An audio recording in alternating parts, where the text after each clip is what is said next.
Hi, welcome to A-Level Further Maths, Chapter 9 Vectors. This is Part 4, the final part of looking into vectors. Go through 4 things today. A couple of easy things to go through here. Slightly easier here, then getting harder and harder as you go down through them. First, just haven't properly explained it yet. Verifying point satisfying equation. So from like GCSE, you've seen this kind of problem. Okay? All you need to do is plug in X, plug in Y, and then they should all equal each other. And we do roughly the same thing for vectors. It sounds a little bit different though. So we want to show that this coordinate lies on this line. Remember, this R is like an X, Y, Z coordinate, and you can just equate those two together. So you've got 2y minus 3j plus k, and that needs to equal this equation here. Then all you do, as you've done a few times before, you're going to solve each line independently. Remember that each separate line is like the x coordinate, y coordinate and z coordinate, and they form 3 separate equations. You're going to solve them all and make sure you always get the same answer. And this one you solve any equation, you're going to get the fact that lambda equals 2. Yeah, it should be minus here as well. Can also look like this. They can also give the line in the Cartesian form where no lambdas are present. There you've got 2 options. You can of course convert it back into this form, although you don't really need to. Remember, this is your x coordinate, this is your y coordinate, and this is your z coordinate.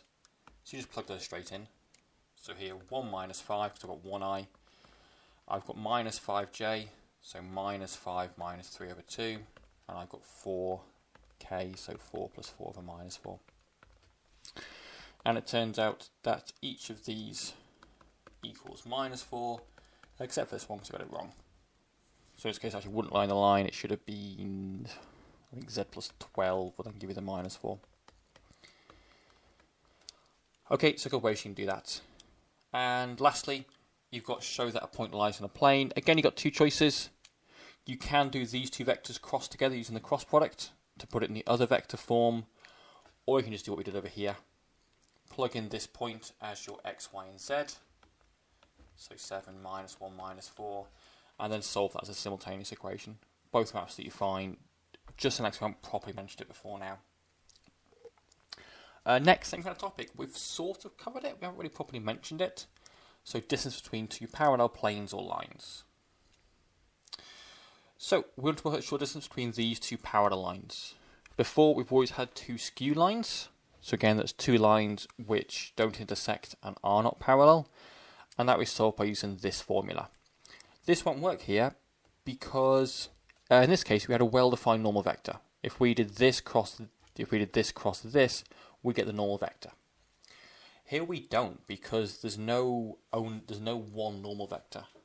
If I have this vector at 90 degrees, that is still normal to both my direction vectors here. So we can't use that. In fact, what we're going to borrow from is not this one.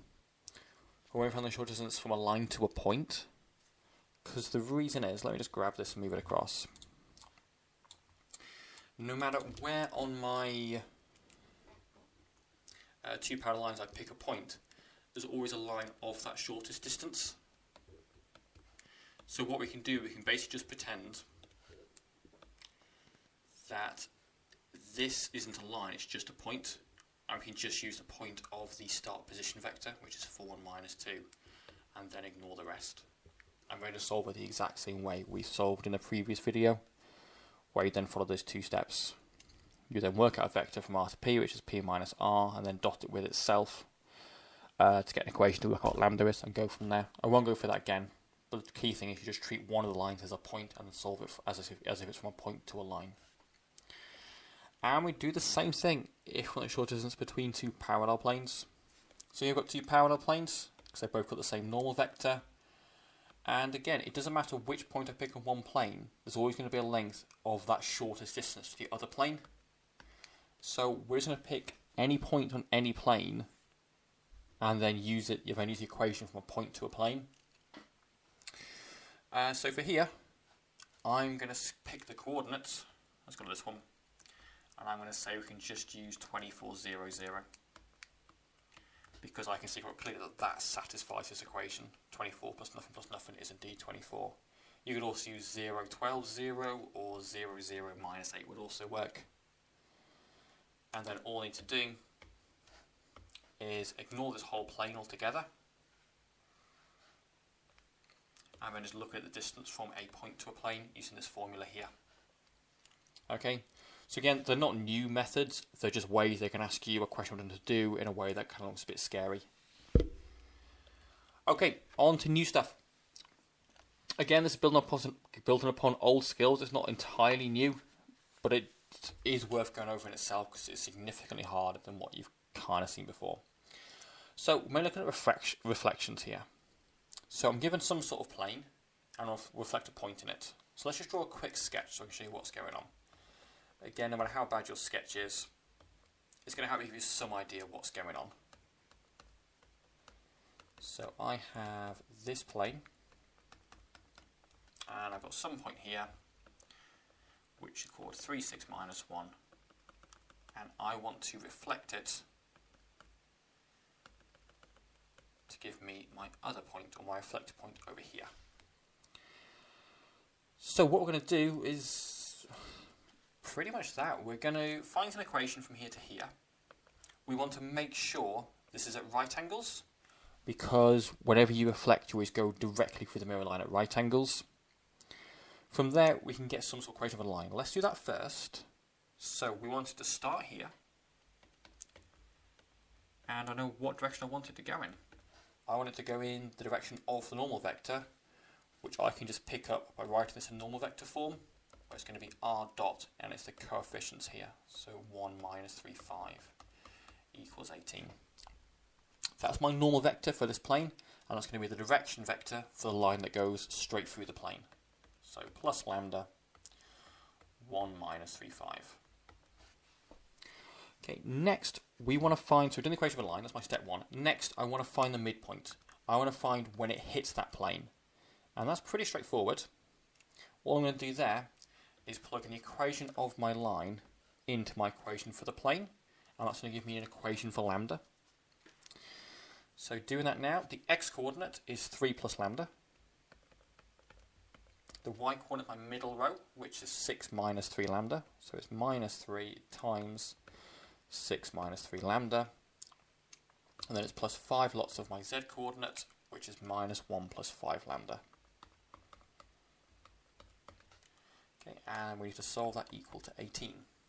This here will give me an equation for lambda. Let us quickly solve it. So we can expand it out first. Minus 18 plus 9 lambda. Minus 5 plus 25 lambda equals 18. Grouping my lambdas together, I've got 35 of them. 3 minus 18 minus 5, that is minus 20. And that equals 18. Just check that. Yeah, that seems fine. We can then solve for lambda. So lambda is going to be 20 plus 18 is 38 divided by 35. This will give me the midpoint. The midpoint is going to be whatever coordinate I get from plugging in lambda equals 38, 35 into the equation of this line. I don't actually want the midpoint. All I want is a lambda value for the midpoint. So I know here, at my start point, let me change colour, we have lambda is 0. So if lambda is 0, this line gives me this point here. I know to get halfway, to get to the mirror, lambda is going to be 38 out of 35. And then it only makes sense that to get to my reflected point, I need to double lambda. Because your reflected point will always be will be the same distance from the mirror as the mirror is from my original point. So here lambda is going to be 2 lots of 38 over 35. If you double 38, that gives you 76 over 35. Yeah. And we're pretty much done now. That's my key value of lambda. If I plug that value of lambda into this line, that'll give me the coordinate for this reflected point. So let's grab those two. So R reflected is going to be 3, 6 minus 1 plus 76 over 35 times by this direction vector. That's it. Work it out, do it all together in the calculator, and that'll give you the reflected point. So not too bad. Key thing is those 3 steps. You want the equation of the line from your point you want to reflect, which goes normal to the plane, you then want to find the lambda value for the midpoint and then double it for the reflection. And this feels fairly intuitive to me, so it's not the worst thing to remember. Following on for that, we have the slightly more advanced question, for lack of a better word, where you're reflecting a whole line. So here I've got a line R in blue, and I want to reflect it in the plane. And I've already pre-drawn this just because it's a pest to draw sometimes. And you can kind of see how the reflection is going to work. We're going to do roughly the same thing. The first step is not going to change. So all my steps here. Okay, so what I'm going to do, I've got this value here, which means I've got start position vector of 2, 4, minus 1. I'm going to do the exact same thing I did before, and I'm going to reflect that in the plane. Okay, and that will give me a reflected point here. I'm also going to find this point here, which is where the line crosses through the plane. That will then give me 2 points on my reflected line, which is enough to define it. So step 1 I've said, find the point where the line meets the plane. So we have this line originally, and I wanted to meet this plane. That's going to be this point over here. So do what we did before, we just plug this equation into my plane. So the x coordinate is 2 plus 4 lambda, and I have 2x. Then it's minus y, so minus 4 plus lambda, and then it's plus z, so plus minus 1 minus lambda, and that should all equal minus 1. So let's expand that and solve that. So 4 plus 8 lambda minus 4 plus lambda, and then minus 1 minus lambda equals minus 1.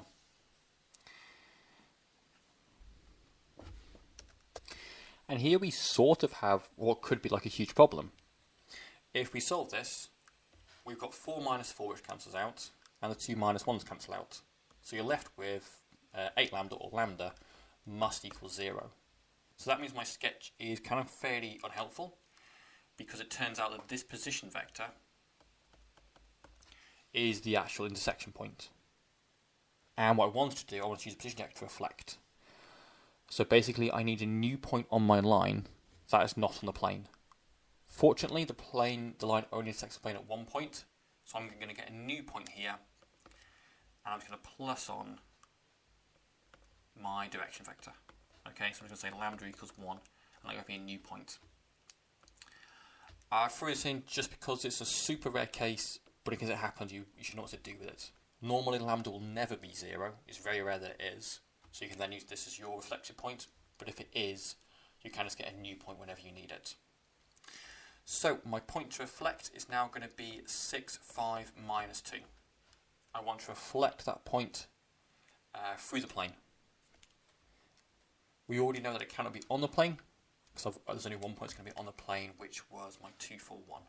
Let's write that down on my step 1. So what we did last time, we found the equation of this line that was normal to the plane. The normal vector of this plane is just going to be my coefficients. So I've got 2x, so 2, I've got minus 1y, and I've got 1z. So let me change colour for no reason. So this line here, let's call it our normal, is going to start from 6, 5, minus 2, and I'll use lambda again. I'll use mu so I don't get too confused, we're using the same light all the time. And also we're going in this direction, so 2 minus 1, 1. From before, what we want to first do is find the midpoint. We want to find out where this is going to hit my plane. So we're doing the same thing we did in our first step. We are going to make a new equation to get a new value of lambda, and this time we know it's impossible for it to be 0. So just quickly doing this, we get this equation. So 2x minus y plus z equals minus 1, where I've copied my x, y and z from this vector over here. I can now solve this equation to work out what mu is. So again we expand, 12 plus 4 mu minus 5 plus mu minus 2 plus mu again, and yeah, looks fine. Solving this, 12 minus 5 minus 2 gives me 5. I'll take the 1 across as well to give me 6. I've then got 6 plus 6 mu equals nothing. Let me just check that really quickly. So 12 is 7, yep, that's fine. And solving that, mu is going to be -1. So again, I'm fairly fortunate we're getting nice numbers here. So if mu equals -1, that's going to take me to my mirror, or to my plane, to be more precise. I don't want to reflect it, so I need to double my value of mu. So at my reflected point, mu is going to be 2.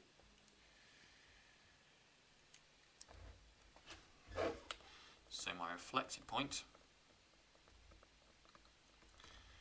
is going to have a coordinate of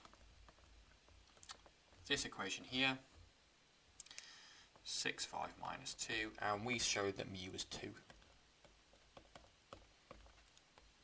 Plugging that in, we get the coordinate of 6 plus 4 is 10, 5 take away 2 is 3, minus 2 plus 2 is nothing. So let's go back to my sketch. I've got the coordinate now, that was that. So remember, we wanted the equation of this line here in red, and now we can do that. We have 2 points on the line, which is enough to fully define the line. This is like back to video 1. We're going to pick 1 point to be our position vector, so I use this new one. So my reflected line,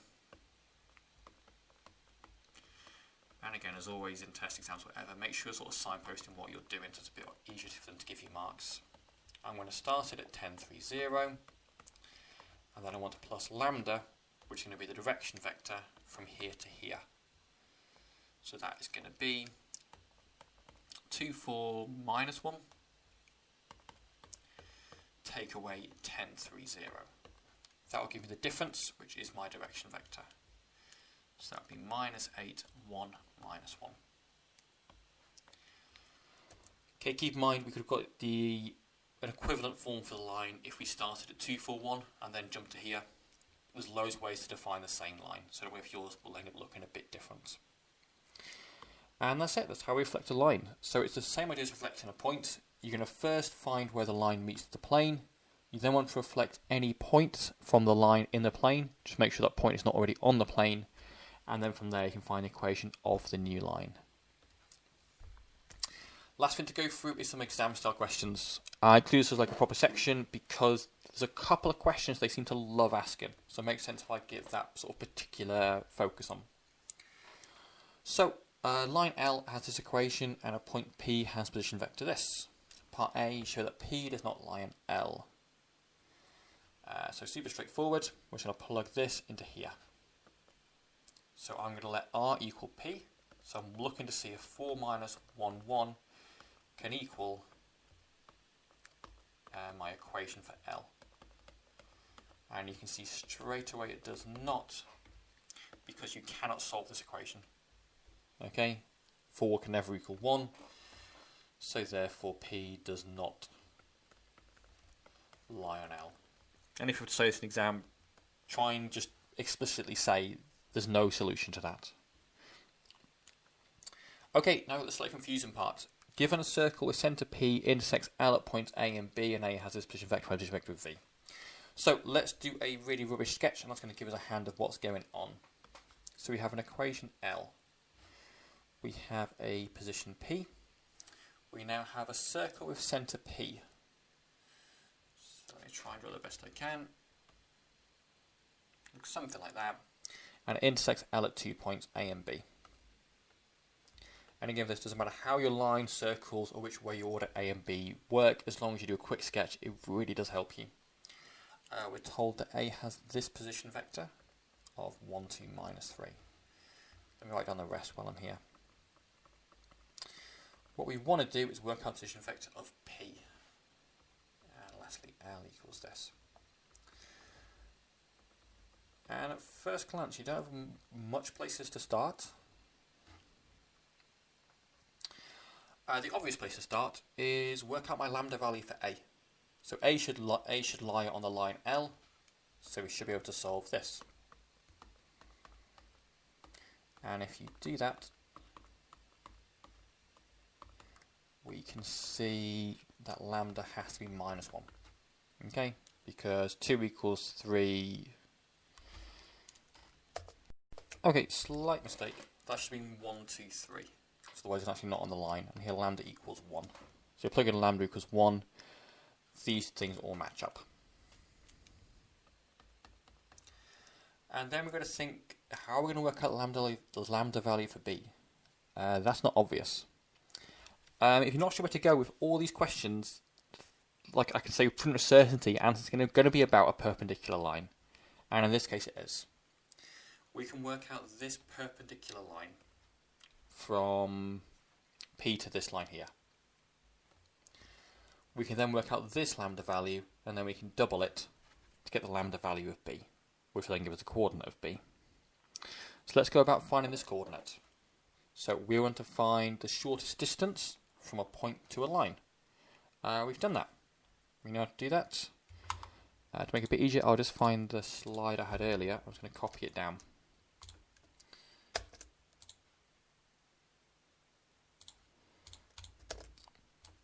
So we had these steps. We wanted to find a vector from my point to my line. So let's do that. So if I do L minus P, line minus point, 1 minus 4 is minus 3. Again, don't do this anymore right now actually. 1 minus 4 is minus 3. I then do 3 minus minus 1 is 4. Minus 1 minus 1 is minus 2. Plus this lambda value, which hasn't changed. So that will take me anywhere, that'll give me any line from my point P to anywhere on this line here. And again we see if we change lambda, we have lines going inside different directions. We want to find the line that is perpendicular here, so I need to dot this line with the direction vector. So again, let's write that as a combined vector, and we want to dot it with the direction vector of my line, and this is direction vector of 0, minus 1, 4, and that must equal 0, and that's so we can force it to be perpendicular. Solving that, minus 3 times nothing is nothing. We've then got this times this, which is 4 plus lambda, plus this times this, which is minus 8 plus 16 lambda, and that equals 0. Solving this, 4 minus 8 is minus 4, plus 17 lambda equals 0, so therefore lambda must equal 4/17. And that will tell me the lambda value to get to here. Okay, that's the lambda value of the shortest point to P, which is always at right angles. And you should vaguely know from circle theory GCSEs that it makes sense that these are both the same length. So, from here to here, from point A to the midpoint, we have a distance of 13/17. So it makes sense from the midpoint to point B, we also have 13/17. So if we do 4/17, take away another 13/17, that's going to give us minus 9/17. And that is my lambda value for point B. And then we're pretty much done. At B, lambda is minus 9/17. So therefore, if I go to my line L, the point is going to be 1, 3 minus 1 minus 9/17 of my direction vector. Work it out and you are done. Okay, so again, you can kind of see there were no new skills there, but the whole thing to do with the circle, finding the shortest distance, that was a technique we hadn't seen before. Okay, and that is a really common technique in exam style questions. I'm going to go through one more like this, and I've seen something like it come pretty much in like every single past paper. So here, an octopus sits at the origin and can catch anything within a 2 meter radius of it. We have a seahorse moving along this line, and we want to know whether or not the octopus will catch the seahorse. So it's a wonderfully written question. Let's do a quick sketch. So basically I have an octopus at the origin. We should just call him O. And if at the origin, he has coordinate 0, 0, 0. We then have a seahorse, which is going along its own merry little way. Okay, So Seahorse is kind of doing this, and we want to know whether or not the octopus will catch the Seahorse. I'm going to redraw the line because it's going to be weird for you in a second. Let's say it's this line, and the key thing is the 2 meter radius. What we're going to do is again find the shortest distance from the point of that line and see whether or not it's in 2 meters. And this we've actually done a fair bit of now. I should be fairly adept at this. So, shortest distance, what we've just been doing. We do the vector minus the point, so the line minus the point, and that's just going to be this whole thing, because the point is 0, 0, 0, because we are told the octopus is at the origin. So I'll write it as a single vector.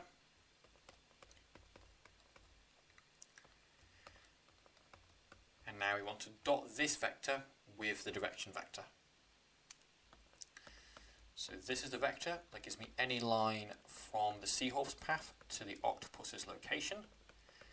I'm then going to dot it with the direction the seahorse is travelling, which was 2, 1, minus 1, which we can see here. We want to solve it equal to 0, so we're going to find the shortest distance or the perpendicular distance.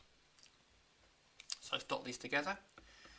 We've got minus 14 plus 4 lambda from the first row. Second row, we have minus 4 plus lambda. And from the third row, we have minus 3 plus lambda.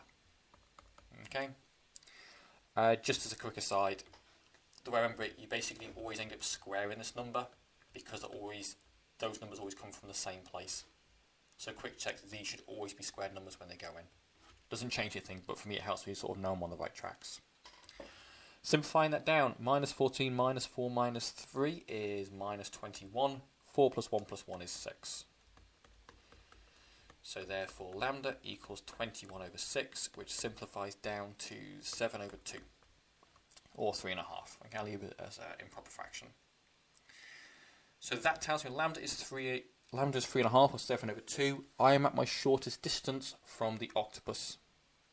Let's see what the distance is. So r equals minus 7 minus 4, 3 plus lambda of 2, 1 minus 1. Okay, and we want to see when I plug in lambda as 7 over 2, do we get an answer or a distance that is bigger than or less than 2 meters? I'm going to quickly pause here because I made a slight mistake. I haven't been properly. I shouldn't use r here. I should have used r minus p because that's the distance from the point to the line. Okay, just to note p was 0, 0, 0, so here it didn't matter. But if p is 5, 0, 0, looks on to minus 5 off here, so that gives the distance from the point rather than the distance from the origin. But here they happen to be the same. Simplifying these together, I have minus 7 plus 7. I have minus 4 plus 3.5, so minus a half. And I have 3 minus 3.5. Okay, let me just quickly check those. That looks fine. And then we find the distance of this. For that we can use a calculator with the norm function, or we can just do a bit of 3D Pythagoras. Again, you can rule the minus sign, it's going to be a square number, it doesn't matter if it's positive or negative. This then gives you the square root of 0.5, confusingly enough, because 0.5 squared is 0.25. I think that's 0.7, I know 7 off my head, but either way, it is definitely less than 2. So I need to finish off the question by saying yes, the seahorse is doomed. Okay, and again, there's no new skills there, but I think the way the question's asked and presented is not intuitive to find the perpendicular distance. You kind of expect one to think about working out a 2 meter radius, but you actually don't really care about that for the entirety of the question or right at the end. You're looking for the shortest distance because that is easier to find.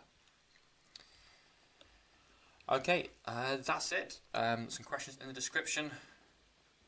You have parts A, B, C and D from each part of this video. Hope that made sense, and thanks for listening.